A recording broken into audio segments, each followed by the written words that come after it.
मोहनजोदड़ो कैसे तबाह हुआ?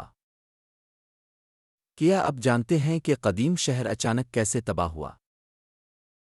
ये शहर इंडस वैली सिविलाइजेशन का एक अजीम मरकज़ था। यहाँ जदीद सड़कें, निकास आब का निज़ाम और शानदार इमारतें मौजूद थीं। लेकिन अचानक ये अजीम शहर वीरान हो गया।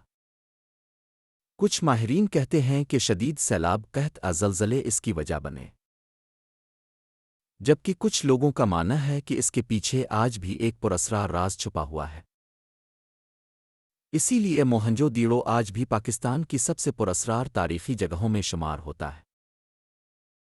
अगर आपको वीडियो पसंद आई है तो बरा करम लाइक, शेयर, कमेंट, फॉलो करें और तारीख़ दुनिया यूट्यूब चैनल को सब्सक्राइब करें और घंटी को दबाएं ताकि मेरी आने वाली तमाम वीडियोज़ अब तक पहुंच सकें।